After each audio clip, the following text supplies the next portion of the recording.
कई टूनिस से मैं मोहम्मद मोहसिन इस वक्त मौजूद हूँ दीवानी कचहरी परिसर न्यायालय में। और हमने इससे पहले अधिवक्ता बार एसोसिएशन का हर वर्ष आपको चुनाव लाइव दिखाते हैं और चुनाव से पहले क्या प्रकरण है, क्या रणनीति है और कैसे ग्रुप एक दूसरे के इकट्ठे हो गए या गठबंधन हो गया। तो आज हमारे साथ मौजूद है जागरूक अधिवक्ता मंच एवं बदरहुड अधिवक्ता मंच के संयुक्त।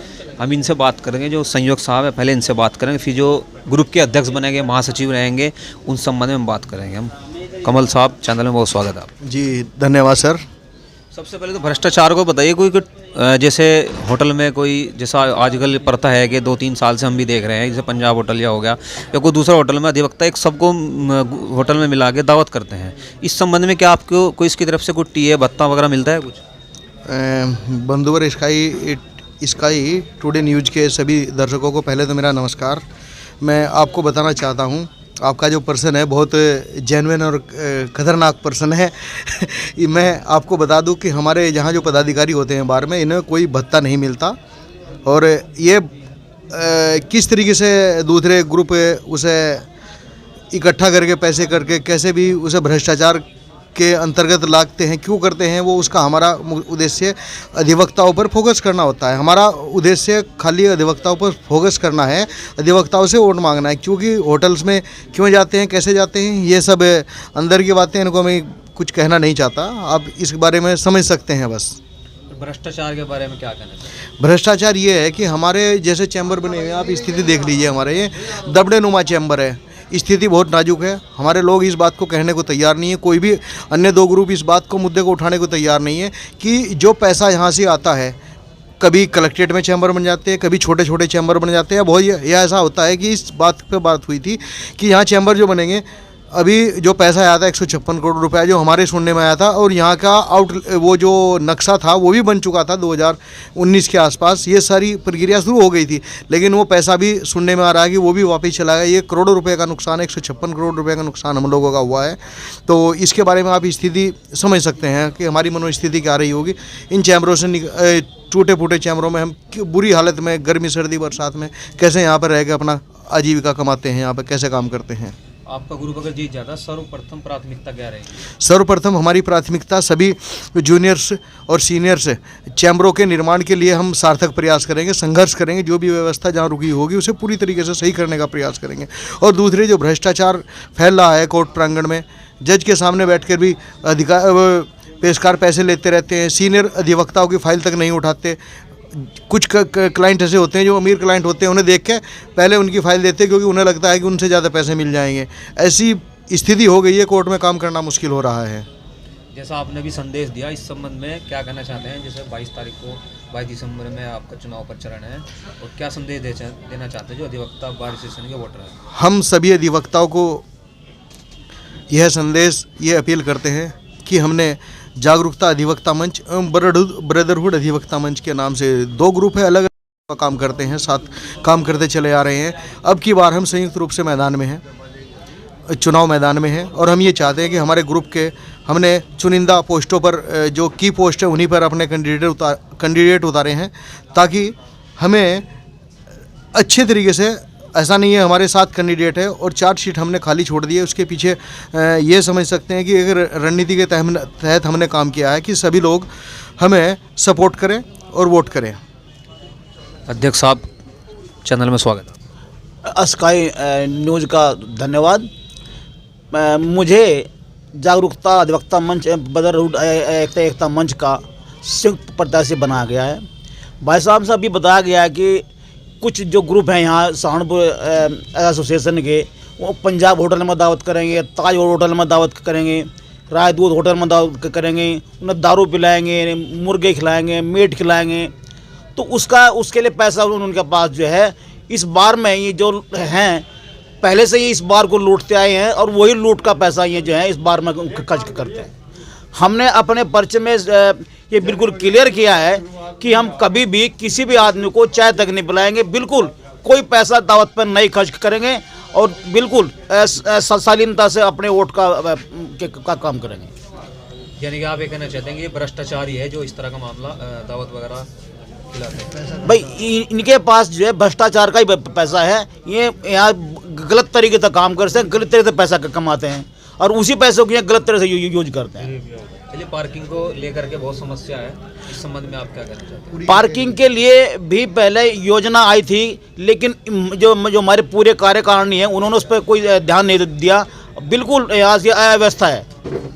और हम ये अगर हम दोबारा इसमें कार्यकारिणी में आते हैं तो सबसे पहले हम जो है ये जो मुद्दे हैं इसके बार के नए जूनियर्स हैं उनके बैठने की व्यवस्था है, टॉयलेट की व्यवस्था है। हमारी जो महिलाएं हैं उनके लिए यहाँ कोई सुविधा नहीं है। महिला बहुत सारी हमारे पास नई अधिवक्ता बनकर आई हैं, उनके पास कोई सुविधा नहीं है, ना बैठने की सुविधा है, ना शौचालय की सुविधा है।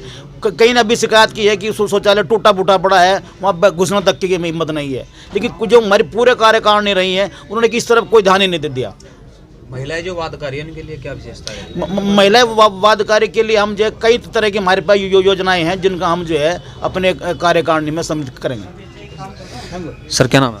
मेरा फरीद अहमद सिद्दीकी नाम है और मैं जागरूक अधिवक्ता मंच एवं ब्रदर अधिवक्ता मंच के संयुक्त प्रत्याशी के रूप में जो है जनरल सेक्रेटरी का इलेक्शन लड़ रहा हूँ।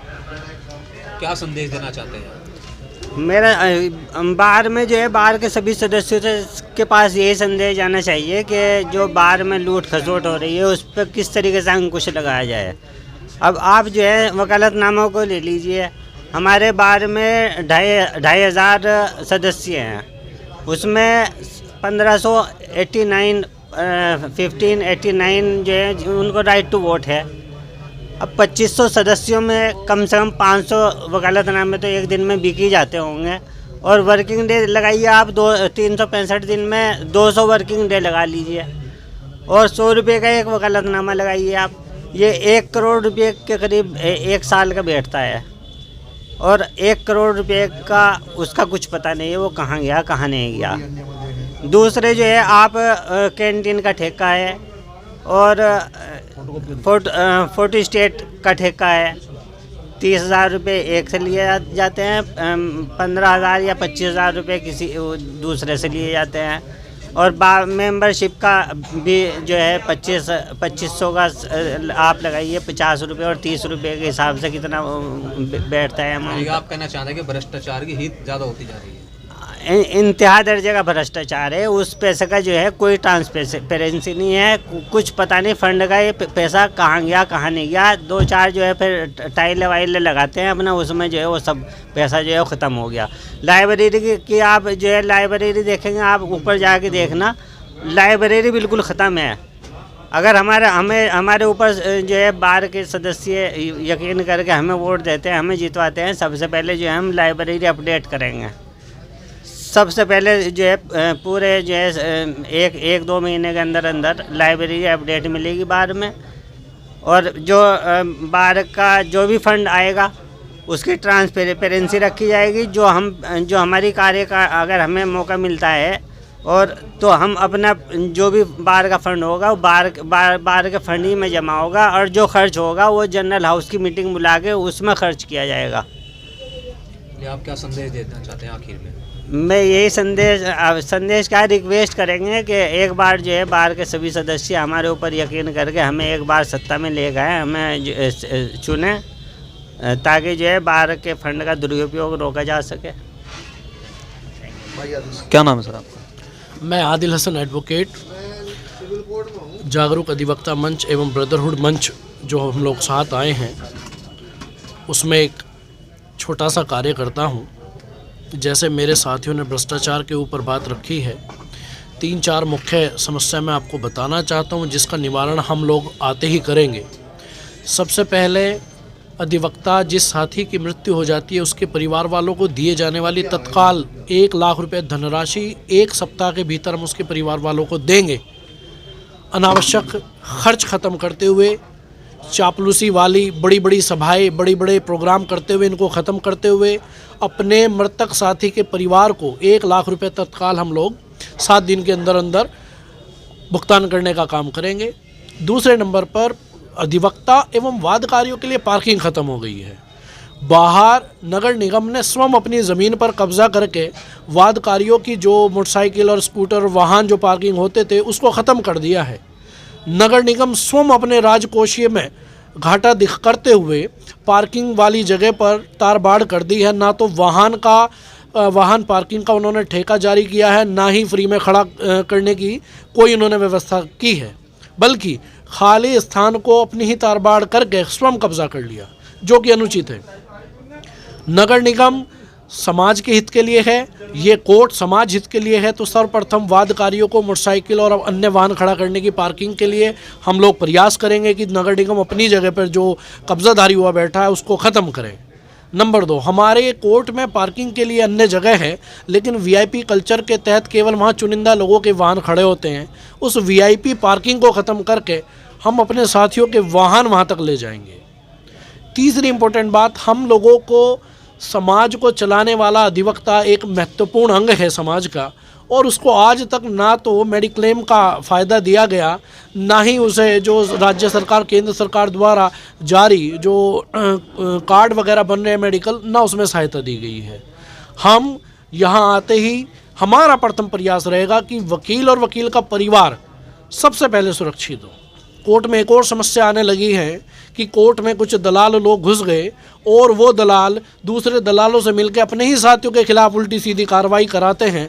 हम ऐसे अधिवक्ताओं को चिन्हित करके बार से बाहर निकलवाने का काम करेंगे और उनके प्रति, उनके कृत्य के प्रति हम bar council of UP, bar council of India और माननीय उच्च न्यायालय और सर्वोच्च न्यायालय को अवगत कराएंगे कि इस तरह के लोगों पर अंकुश लगाया जाए जो न्यायिक पेशे में काम करने वाले और न्यायिक पेशों को दोनों को बर्बाद और बदनाम करने का काम कर रहे हैं। बार में उत्पन्न भ्रष्टाचार, कूपन का भ्रष्टाचार हो, वकालतनामों का भ्रष्टाचार हो, अकाउंटेबिलिटी ना होना हो, किसी पैसे की रसीद ना देना हो, इस पर भी हम लगातार काम कर रहे हैं। हम सत्ता में आए तब भी, नहीं आए तब भी हम इस पर कार्य करने का भरपूर काम करेंगे। आपने एक बात बहुत अच्छी बताई कि इतने वर्ष से अभी तक जो आपने बताया पार्किंग की व्यवस्था अभी तक नहीं हुई, इस संबंध में क्या कहा? क्योंकि इलेक्शन तो काफ़ी समय से चलता रहा, हर वर्ष चलता है। दोस्त, हमारी जो जिला एवं सत्र न्यायालय की जो स्थान है, जो परिसर है, वो सहारनपुर के हृदय में स्थापित है। इस कचहरी को दूसरी जगह स्थापित करने से बेहतर है कि हम टावर नुमा अपने यहाँ पर अपनी बिल्डिंग का, अपनी पार्किंग का, अपने चैम्बर्स का निर्माण अन्य राज्यों के भांति हरियाणा राज्यों में जैसे निर्मित हुए उस तरह हम करा सकें। कड़कड़डुमा दे जाइएगा, पार्किंग पूरी है, दिल्ली में है और पार्किंग की कोई समस्या नहीं है, वकील के चैम्बर्स के बैठने की कोई समस्या नहीं है। लेकिन दुर्भाग्यवश हमारे लिए जो 156 करोड़ रुपए आवंटित हुए थे वो हमारे लोगों के, हमारे बार के निष्क्रियता, निष्फलता और आलस्य के कारण वो पैसा, मेरा ख्याल है जितनी जानकारी है वो शायद पैसा वापस जा चुका। उस पैसे को हम 156 करोड़ को हम 300 करोड़ रुपए सरकार उत्तर प्रदेश से, हम माननीय उच्च न्यायालय से कोशिश करेंगे हम उसको दोबारा कराएं और अपना पूरा संपूर्ण परिसर हम, जिसमें हम अदालत परिसर, अदालत के कमरे बड़े हों, अदालत के जो ऑफिसेज हैं वो बड़े हों, पार्किंग बड़ी हो, बैठने की वादकारियों के लिए जगह हो, हवालात के लिए उचित स्थान हो, कैंटीन के लिए उचित स्थान हो और एक नवनिर्मित पूरा कैंपस हम बनवाने का प्रयास करेंगे। और वादकारी हो, विपक्षी हो, वकील हो या फिर जजेस हो, मुंशी हो या स्टाफ हो, हमारी हर संभव प्रयास रहेगी कि हमारे कार्य से प्रत्येक व्यक्ति को फ़ायदा हो, कोई नुकसान ना हो, हमारे वचन से नुकसान ना हो। जनाब सर क्या नाम है? जी, विनोद कुमार पाटिल एडवोकेट, और मैं जागरूक अधिवक्ता मंच और एवं ब्रदरहुड अधिवक्ता मंच के संरक्षण मंडल में हूँ। जो बात सभी पदाधिकारियों ने बताई, सभी बातें हमारे दिल और दिमाग में है। कुछ लोग यहाँ मुंह से तो मीठा बोलते हैं मगर दिल में नफरत करते हैं और वो नफरत अधिवक्ताओं को नुकसान पहुंचा रही है। हम कोशिश करेंगे कि जो जुबान पे है वो दिल में हो और सब अधिवक्ताओं के हित में काम करने का प्रयास करेंगे और जो भी हमसे बेहतर हो सकेगा वो करेंगे। अभी वकील साहब ने एक बात बताई कि दलालों का कचहरी प्रांगण में इस तरह का जैसे मतलब पेशकार फाइल न देना और दूसरे अमीर व्यक्ति को समझ करके फाइल निकाल के देना, इस संबंध में आप क्या कहना चाहिए? ये कुछ चुनिंदा वकीलों का काम हो गया है, वो इस काम को करते हैं, सभी अधिवक्ता इस काम को नहीं करते। लेकिन जिनका है कोशिश करेंगे कि वो काम ना हो, उस पर रोक लगे, पूर्ण रूप से रोक लगे। चलिए, एक मुद्दा और उठ रहा है कि दावत को लेते या पार्टी जो एक दिन इलेक्शन से पहले जो की जाती है, इस संबंध में आप क्या कहना चाहेंगे? जो दावतें होटलों में होती हैं वो सब पैसा किसी का नहीं है, वो अधिवक्ताओं का पैसा है, बर्बाद किया जा रहा है, हमारी बार का पैसा है। जो लोग बार में पदाधिकारी रहते हैं, पूर्व के जो 2 ग्रुप हैं, कभी उधर, वो पदाधिकारी होते हैं, जो बार का पैसा है उसको बर्बाद कर रहे हैं। ये व्यवस्था बेकार की जाती है। हाँ, व्यवस्था परिवर्तन लाना पड़ेगा।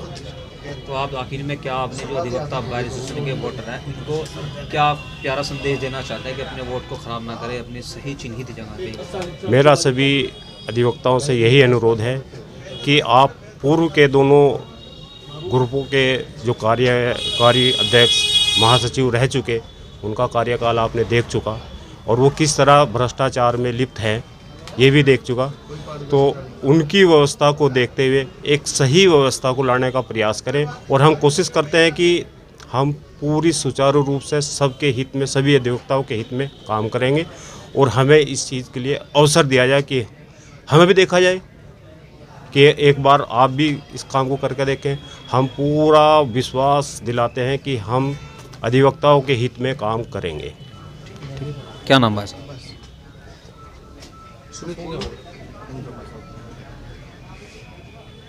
क्या नाम है वकील साहब? एडवोकेट सुमित बोध नाम है मेरा। चुनाव से संबंधित क्या कहना चाहेंगे? मैं यही कहना चाहता हूँ, अभी जो है जितने भी पदाधिकारियों ने आपसे बात करी और जो बात बताई है ये बिल्कुल सत्यता है। और अभी जो हमारी पूर्व की कार्यकारिणी जो रही है उसमें जो है सीनियर गवर्निंग कानून पद पर जो है हमारे senior advocate Vinod advocate Patil ji थे। उसमें जो है एक एक जातिगत रंजिश कह सकते हैं हम उसको, या जो है एक उनकी जो मानसिकता में जो है बहुत वो दिमाग में भरी हुई है, उसके तहत जो एक पदाधिकारी को मात्र 11 कार्यकारिणी के लोग रहते हैं, उनमें से मात्र एक ही व्यक्ति का नाम जो है बोर्ड जो लगाया गया उसमें नहीं लिखा गया। तो ये सीधा सीधा दर्शाता है कि हाँ, हीन भावना के तहत कार्य किया जा रहा है, ना कि जो है अधिवक्ताओं के हित में कार्य किया जा रहा है। बस इतना ही मेरा कहना है।